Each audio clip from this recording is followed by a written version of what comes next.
President Trump issued an executive order on January 23, 2025, to declassify records related to the assassinations of Martin Luther King Jr., Robert F. Kennedy, and John F. Kennedy. Is that a good thing or a bad thing? Well, let's get into it. Trump stated that the American public and the families involved deserve transparency and truth, and that continued secrecy is not consistent with the public interest. His order directed agencies to create a release plan within 45 days for the MLK files. Early in his presidency and again during his 2024 campaign, Trump pledged to finish what previous administrations, particularly Biden, had delayed: the release of JFK and, by extension, RFK and MLK documents. He framed it as reversing overclassification.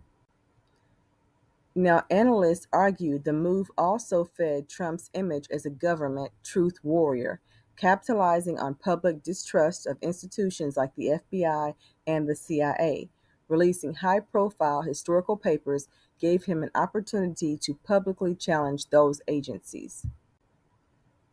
While Trump emphasized public transparency, MLK's family and the Southern Christian Leadership Conference preferred a delayed release. They expressed concern it could reopen emotional wounds or damage King's legacy. Reverend Al Sharpton said that Trump releasing the MLK assassination files is not about transparency or justice, but a desperate attempt to distract people from the firestorm engulfing Trump over the Epstein files and the public unraveling of his credibility among his MAGA base. The King records were supposed to be sealed until 2027, until Justice Department attorneys asked a federal judge to lift the sealed order early. Scholars, history buffs, and journalists were preparing to study the documents for new information about King's assassination, which happened April 4th, 1968, in Memphis, Tennessee. The Southern Christian Leadership Conference, which King co-founded in 1957, also opposed the release. They, along with King's family, argue that the FBI illegally surveilled King and other civil rights figures, hoping to discredit them and their movement.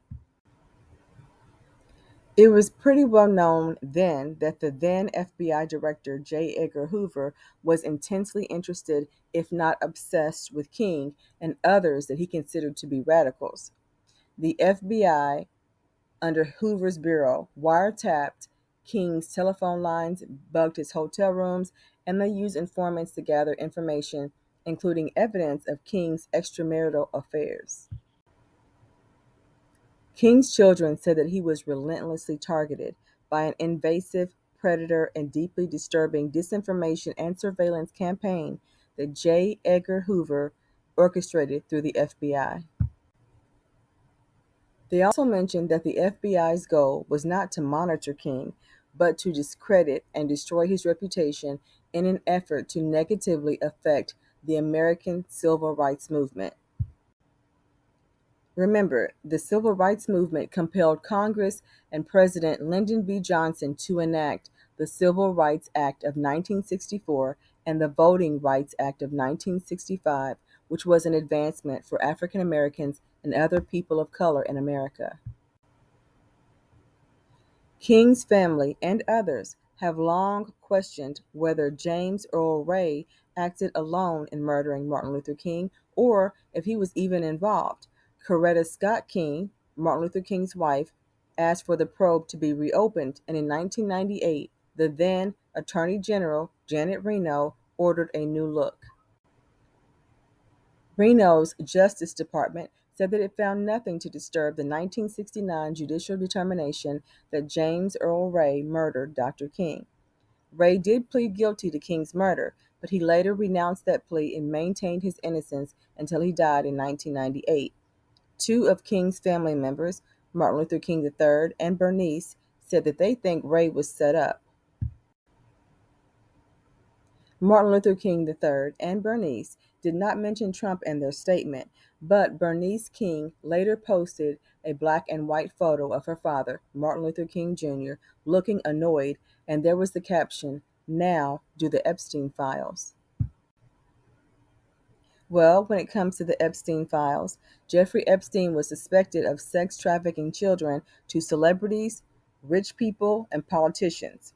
Epstein supposedly killed himself behind bars in 2019. Well, Trump recently ordered the Justice Department to release grand jury testimony about the Epstein files, but stopped short of unsealing the entire case. Now, back to Martin Luther King. What are some of the things in the MLK documents that could possibly destroy Martin Luther King Jr.'s legacy? Well, the FBI recorded and documented what they claim was evidence of multiple extramarital affairs. Also, King's doctoral dissertation and other academic writings contained sections that were later found to be plagiarized.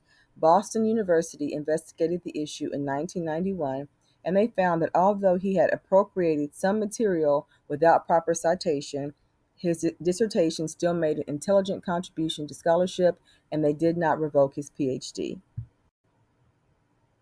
The FBI tried to tie Martin Luther King to communist organizations through his advisor, Stanley Levison, who had past connections to the Communist Party. King distanced himself somewhat from Levison under pressure from the Kennedy administration, but there was no evidence that King was a communist or had communist sympathies beyond shared interest in social justice.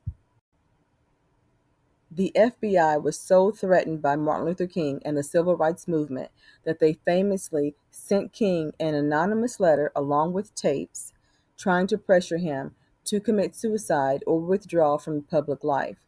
The letter demonstrates the agency's intent to destroy his character by any means necessary. And by sending those tapes, it was basically them blackmailing him and telling him to take his own life. In late 1964, shortly before King was to receive the Nobel Peace Prize, the FBI, under J. Edgar Hoover, sent an anonymous package to the King's home. It included a copy of surveillance tapes allegedly capturing King's sexual encounters with other women, an anonymous letter, later confirmed to be from the FBI, which implied that King should commit suicide to avoid public disgrace. It said, "There is only one thing left for you to do. You know what it is." The FBI even sent the tapes to Coretta, Martin Luther King's wife. She listened to the tapes, but she later said they didn't sound convincing or conclusive. In fact, she suspected they were edited or manipulated to cause harm. Coretta remained supportive of her husband, choosing not to let the tapes undermine their marriage or mission. She viewed the FBI's actions as part of a larger, sinister campaign to destroy the civil rights movement. Her focus remained on their hard work and King's leadership. Coretta Scott King was the real MVP because a lot of women, once the FBI told them that their husband was cheating on them with multiple women, and they were able to hear phone calls of their husband talking to these women and describing different things he wanted to do to these women, the wife would typically be very upset and she may even leave the husband. But Coretta Scott King knew that her husband was leading a civil rights movement, and she put that movement above herself and her feelings. Because one of the things she said in her 1969 memoir, which is titled My Life with Martin Luther King Jr., Coretta wrote, "I knew the type of man I married, and I didn't believe he would do anything to bring harm to me or to the children. I have always felt that he loved me and that I loved him. That's what was important." So really, it's not clear why Trump has opened these files. Does he want to discredit the FBI in some way? Does he want to prove James Earl Ray to be innocent?